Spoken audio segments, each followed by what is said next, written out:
whether you're doing tricks or whether you're just cruising down the street, it kind of just takes you away. And it just kind of melts away all the stresses, and it's just you and the board and, you know, whatever you're doing right there. I think there's just as much challenge and awareness weaving your way through the busy streets of Manhattan as, you know, going to a park and trying to dial in a trick.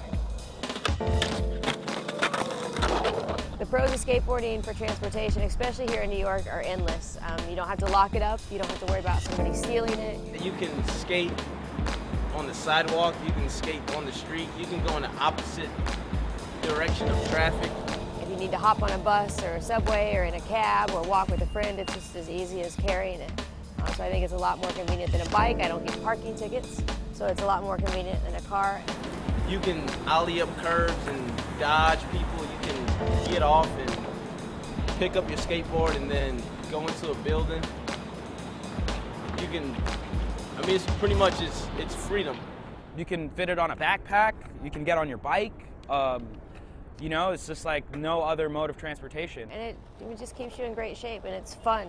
It's a fun trip to work or wherever you gotta go instead of just a long, boring walk. Pedestrians usually, especially being a female, you're like, look at that girl.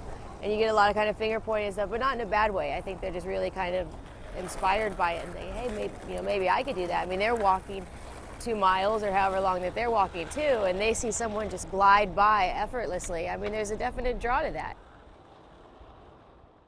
The things you need to ride a skateboard are flat shoes, very comfortable pants that aren't too straight-legged or too slim. I carry bearings in my pocket and like a tool just to make sure if my wheels, you know, if a bearing breaks, I have a spare. When I go out to skate, especially for transportation, I tend to carry an extra pair of shoes in my bag. New socks, new and comfortable socks are like a super plus when you're riding a skateboard. When I go to work with my skateboard, I actually bring a hard drive because I wouldn't want to destroy my laptop just in case I fall. When if I'm going to work, I'll make sure that I have my cruiser wheels, and cruiser wheels are just softer. You know, it's just a softer, bigger wheel. You kind of become aware of different grades of asphalt. You want to ride on the smoothest streets, or if you can't avoid it, then you ride on the smoothest part of the street, which is usually where they're repairing it.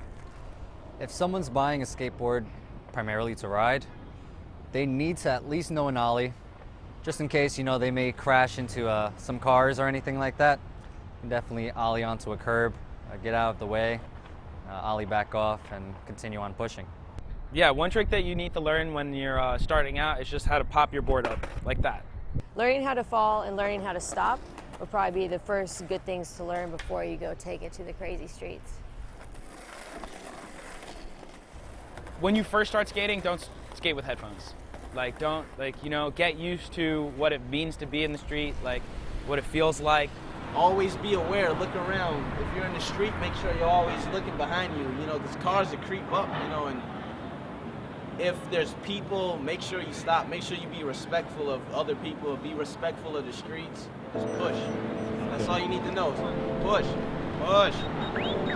Take it at your own pace, and don't let someone try to tell you what you're supposed to do or how fast you're supposed to do something or what you're supposed to learn. Skateboarding is your journey, it's you and your board, and that's it.